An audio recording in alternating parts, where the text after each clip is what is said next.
Hey guys, I'm back after a little break. A little while ago the missus said I should get out more, so I ended up replacing my motorcycle and I've been enjoying riding that around a bit. But anyway, I'm back with some hobby stuff for you for the moment, and I thought I'd share a little something that I've enjoyed doing recently. What are these, I hear you ask? Well, they're Brainleaf Zombies. And what the hell are they, you might ask? Well, they're one of the quirky little things that you can come across in Necromunda as part of the Book of Peril's set of extra little rules and things that you can get for making your campaign games a little bit more interesting and challenging, coming across some weird and wonderful things.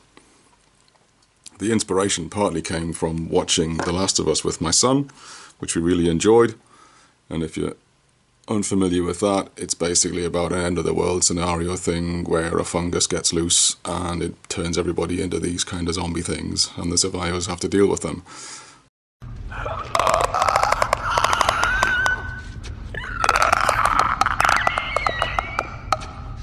So that was kind of the inspiration, and it was only by chance that I came across the rules for them while flicking through the Book of Peril.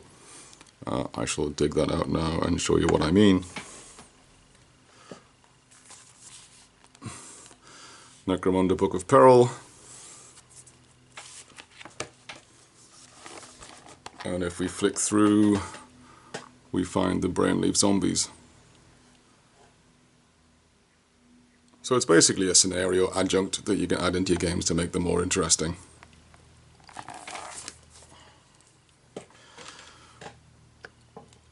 And how did I make them, I hear you ask? Well, very simply. You might recognize the base models as the zombies from Warhammer Age of Sigmar, or whatever it was back then, that have been out for quite a while. And I happen to have a box kicking about from a while ago. Now, to be fair, when I first got these and put them together, they seemed grossly overlarge compared to the regular models that they would be playing against, the humans and whatnot. They just seemed overlarge, overswollen. I don't know, just didn't quite look right. But the Necromunda range of models, when they came out, were slightly bigger than your standard sort of 25, 8mm, whatever models that were going around at the time.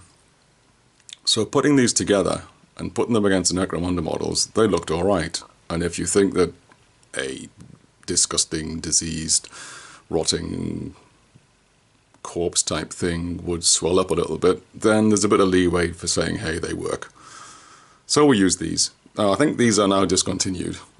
They've been replaced by a different skeleton in the Warhammer range, but you might still find these on eBay or TradeMe or one of the other Facebook type marketplace hobby sites or something like that. They're easy to put together, lots of options, and they go together quite well. Typical plastic kit. So what turns them into Brainleaf Zombies, I hear you ask? Well, the simple addition of some 3D printed mushrooms.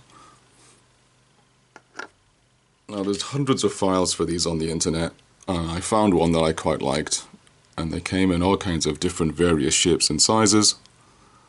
So I printed these out.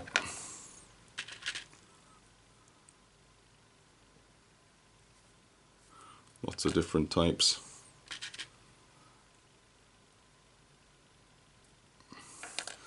And it was a simple matter of using a dab of Greenstuff World resin and a Greenstuff World UV torch. Try not to drop it on the models. And that sets the resin pretty much instantly, and you've got a simple bond, and you've got lovely mushroomy zombies. And then painting was very simple. I just went with a slap chop mod. Oh God, get my teeth in.